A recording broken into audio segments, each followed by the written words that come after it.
The Orphan. Sunnyside Orphanage, Adoption Day was supposed to be a happy occasion. The halls were cleaned, the kids put on their best clothes, and the headmistress, Ms. Lillian, reminded them all to smile. For Gorge, Adoption Day was a nightmare. Every time a new couple walked in, he sat up straighter, fixed his messy brown hair, and put on the friendliest smile he could. He answered every question politely, helped the younger kids with their shoes, and even made sure to stand where the parents could see him. But no matter how hard he tried, it was never him. He watched as other kids left, their hands held tightly by new parents who whispered promises of ice cream and bedtime stories. And Gorge? He stayed behind. It happened again today. A couple had come in, eyes scanning the room. Gorge smiled at them, hoping. They smiled back, but their attention quickly turned to a boy named Oliver, louder, brighter, the kind of kid people noticed. "He's perfect," the couple had said. Gorge's smile faded as he watched them sign the papers. That night, he sat alone by the window, staring at the stars. "What's wrong with me?" he whispered. "Why does no one want me?" Ms. Lillian found him there. She sat beside him and brushed a strand of hair from his face. "There's nothing wrong with you, Gorge," she said softly. "Some kids find families fast and some take longer. But one day the right family will come and they will see you for who you are." Gorge wanted to believe her. But after years of watching kids leave while he stayed behind, it was getting harder. Still, deep inside, a tiny flicker of hope remained. Maybe next time. Maybe one day. And so he waited. Days turned into weeks. Weeks turned into months. Adoption Day came and went, and each time Gorge was left behind. He stopped trying so hard. What was the point? No matter how much he smiled, no matter how polite he was, it never mattered. Parents didn't want him. One evening, as rain tapped against the windows of Sunnyside Orphanage, Ms. Lillian called Gorge into her office. He trudged inside, expecting another "be patient, your time will come" speech. But she wasn't alone. A tall man with glasses and a kind smile sat across from her.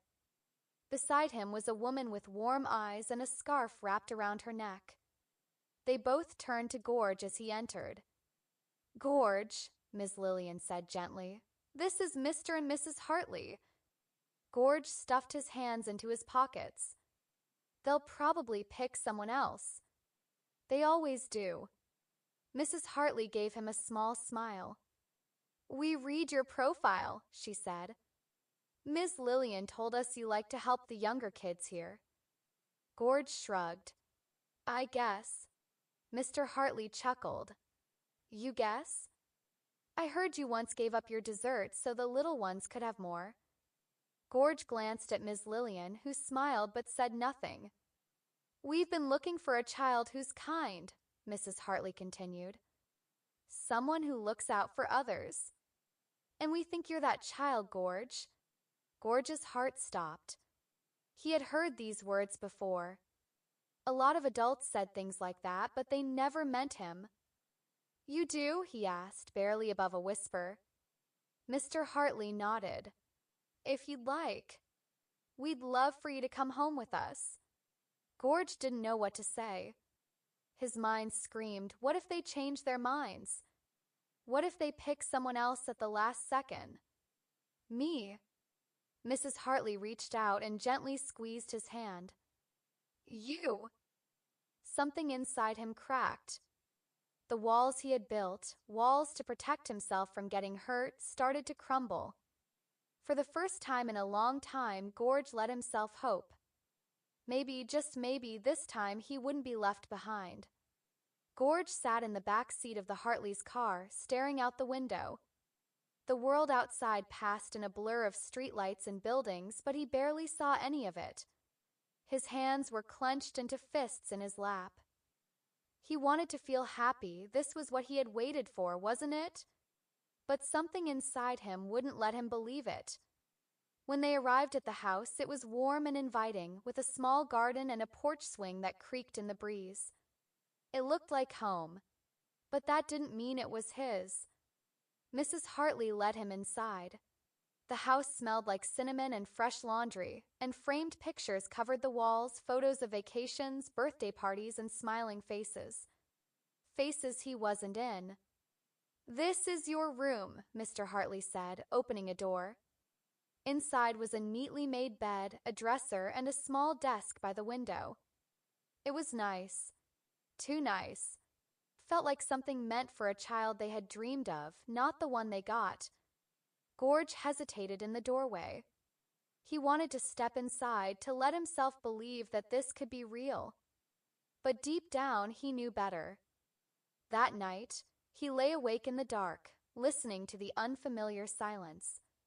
Sunnyside, there had always been noise, kids whispering, the creak of bunk beds, the occasional cry of a child having a nightmare. But here the silence was too loud. He pulled the blanket up to his chin, squeezing his eyes shut. "Don't get comfortable," a voice in his head whispered. "They'll realize soon enough." The next morning at breakfast, he barely touched his food. "You don't have to be nervous, sweetheart," Mrs. Hartley said gently. Gorge forced himself to nod, but he couldn't find the words to respond. He wasn't nervous. He was waiting. Waiting for their smiles to fade. Waiting for the warmth to turn cold. Waiting for them to see what everyone else had seen, that he wasn't worth keeping. Days passed, and though the Hartleys tried, Gorge could feel it slipping. They were kind, but their patience was thinning. Every time he flinched when Mr. Hartley raised his voice, every time he failed to respond the way they expected, every time he kept his distance instead of hugging them back, he could see the disappointment growing in their eyes. One evening, he overheard them talking in the kitchen. "I don't know, Mark," Mrs. Hartley sighed. "I thought he'd open up by now. He's just so closed off," Mr. Hartley muttered. "I don't know if we're what he needs." Gorge swallowed the lump in his throat. He had heard it before. Too quiet. Too broken. Not the right fit. That night, he didn't sleep. He sat by the window, knees tucked to his chest, staring at the stars. He should have known. No matter how hard he tried, he would always be the boy no one chose. It happened on a gray, rainy afternoon. Gorge sat at the kitchen table, quietly picking at his food while the Hartleys whispered in the next room. He knew what they were talking about. He knew this was it. He had tried, really tried, to be the son they wanted. But it wasn't enough. It was never enough. That evening, Mr. Hartley sat him down on the couch. Mrs. Hartley sat beside him, wringing her hands. "Gorge," Mr. Hartley said, his voice careful. "We need to talk." Gorge kept his eyes on the floor. He didn't need to hear the words. He already knew. "We think," Mrs. Hartley took a deep breath, "we think maybe this isn't the best fit. For you or for us." There it was. The words sank into him like stones, heavy and cold. "We're so sorry," Mr. Hartley added. "We thought we were ready, but maybe we weren't the right family for you." Gorge didn't move, didn't speak.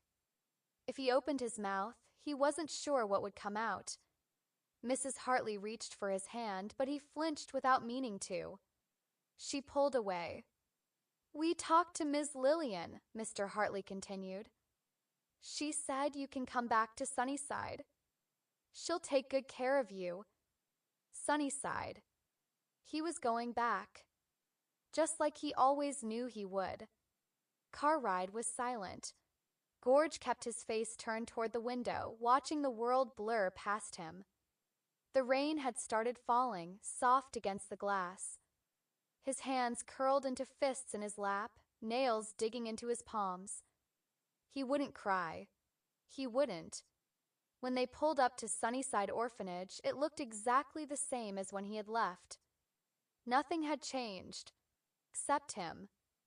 Ms. Lillian was waiting at the door, her face unreadable.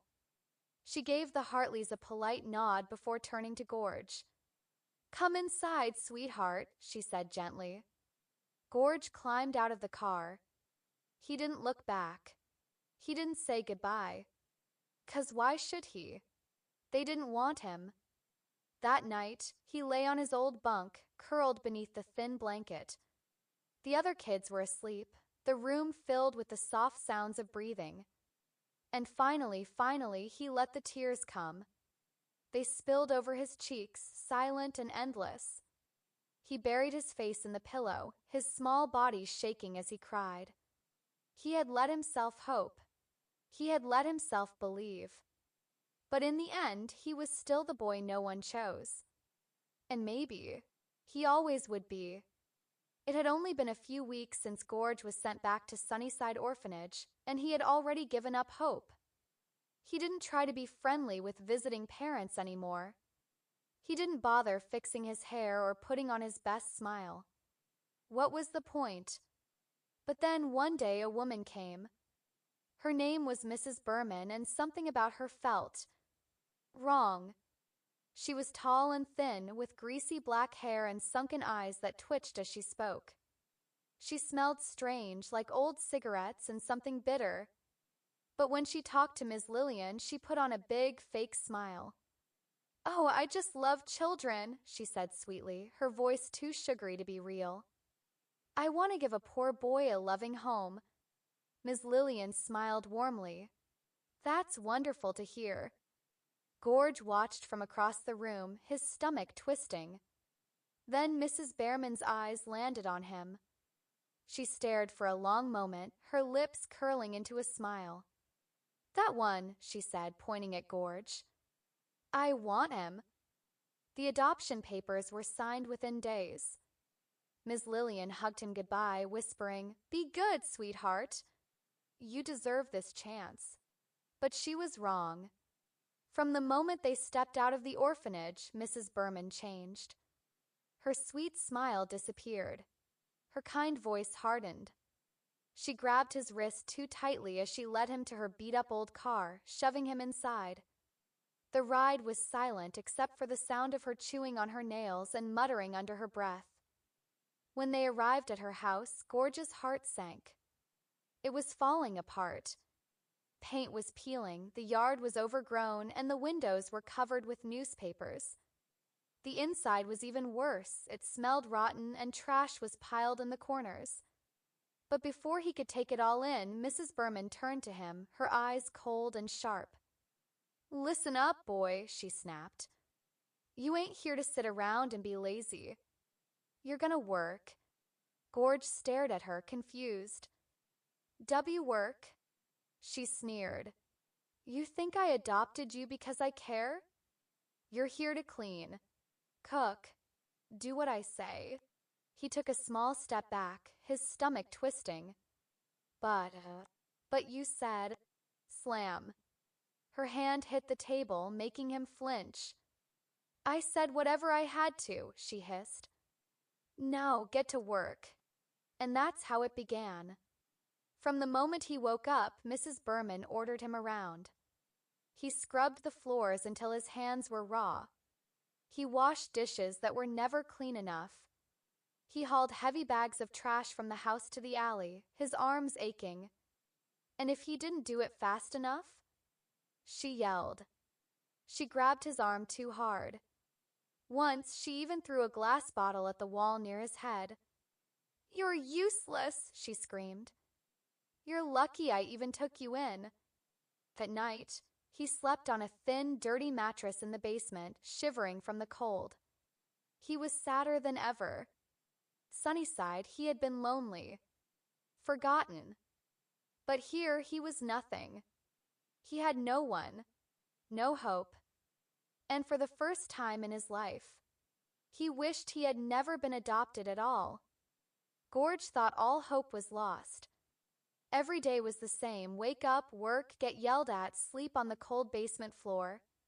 His hands were covered in cuts from scrubbing the floors, his back ached from lifting heavy bags of trash, and his stomach was always empty. Mrs. Berman barely fed him. She didn't even let him go outside. No one knew. No one cared. At least, That's what he thought. Until the janitor noticed. Mr. Willis had worked at Sunnyside Orphanage for years, quietly mopping floors and fixing broken windows. He wasn't someone people paid much attention to, just an old man with kind eyes and a slow way of speaking. But he noticed things. And he noticed Gorge. See, by pure luck, Mr. Willis happened to be Mrs. Behrman's neighbor. At first, he didn't think much of it. Just bad luck that a nice kid like Gorge ended up in that broken-down house. But then he started seeing things. Gorge taking out huge bags of trash, struggling to drag them down the alley. Gorge outside scrubbing the steps while Mrs. Behrman sat and watched. Gorge moving too slowly, looking too thin. And one night, Mr. Willis heard shouting. Mrs. Behrman's voice loud and cruel. And Gorge's voice small and afraid. That was all he needed to hear. Mr. Willis called the orphanage right away. The next day they came for her.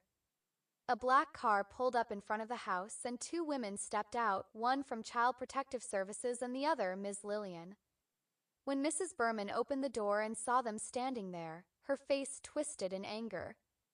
"What do you want?" she snapped. Ms. Lillian didn't even flinch. "Where is Gorge?" Mrs. Behrman laughed, crossing her arms. "Oh, he ran off. Ungrateful little brat." But at that moment, Gorge peeked out from behind the basement door. The second he saw Ms. Lillian, his heart nearly burst. They came. "Gorge!" Ms. Lillian gasped, rushing toward him. Mrs. Behrman tried to grab his arm, but the woman from Child Protective Services stepped between them. "That's enough," she said, her voice cold. And just like that, it was over. Mrs. Behrman was reported for child abuse and child labor. They took Gorge back to the orphanage that very night. As soon as he stepped inside Sunnyside, something inside him cracked. He had never thought he'd be happy to be back here. But now, felt safe. Ms. Lillian hugged him tightly. "I'm so sorry, sweetheart. I should have never let that woman take you." Gorge didn't say anything. He just held on to her, his small hands gripping her sweater. And for the first time in weeks, he let himself cry. Not because he was lost, but because he had finally been found. Gorge was back at Sunnyside. Safe.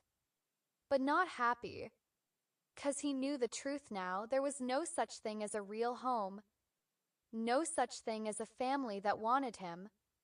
No matter how many times he was adopted, he would always end up back here. Ms. Lillian tried to comfort him. She gave him extra blankets, made him his favorite food, and even let him stay in her office sometimes when the other kids got too loud. But none of it mattered. It didn't change anything. Gorge stopped trying. When new parents came looking for children, he didn't bother standing up straight or smiling. He didn't fix his hair or try to look hopeful. He just sat in the corner, staring at the floor, waiting for them to pick someone else. And they always did. The other kids at the orphanage still played, still dreamed of being chosen. But Gorge? He knew better. He wasn't meant to be loved. He was just a mistake the world kept passing around. And maybe it would be better if no one chose him at all. It was another quiet afternoon at Sunnyside. The other kids were playing outside, their laughter echoing faintly through the windows. But Gorge was inside, sitting on the stairs, staring at his worn shoes. He had stopped trying to be noticed, stopped trying to belong. He sat in the same spot every day, waiting for time to pass. The world outside seemed so full of life. Everyone had someone, it seemed. Parents, families, homes. But not him. He would never get that. Ms. Lillian came by to check on him, her footsteps soft on the wooden floor. She sat beside him, her voice gentle. "You know, Gorge, one day someone will come for you. Someone who will love you just like you deserve." He didn't look up. He didn't believe her anymore. They'll love you for who you are, she continued, reaching out to tuck a strand of hair behind his ear. You're special. You just need to believe that. Gorge's hands curled into fists. He wanted to scream at her, tell her that it wasn't true, that he wasn't special, that he had been tossed around for years and never chosen. But instead, he just nodded, even though it felt like his heart was breaking all over again. Okay, he whispered. Ms. Lillian smiled softly and gave him a light hug, as if trying to hold the shattered pieces of him together. And then she walked away. The room felt emptier than before. As night fell, Gorge climbed into his bed, the others still playing outside. He pulled the thin blanket over him and stared at the ceiling, his mind a swirl of quiet, unspoken thoughts. What if no one ever came? He had been waiting his whole life for someone to pick him, to make him feel like he mattered. But no one ever did, and maybe they never would. Tears welled up in his eyes, but he didn't wipe them away. He let them fall quietly into the pillow. There was no one left to notice. He had tried to believe, to hope, to dream that maybe, just maybe, someone would choose him. But with every passing day, that dream slipped further and further away. Maybe it was better this way. 'Cause he knew the truth now, no one would ever want him. Not really. And with that final thought, Gorge closed his eyes, the tears drying on his cheeks, and drifted into a sleep that was both peaceful and full of sadness. A sleep that felt more like a goodbye. The end.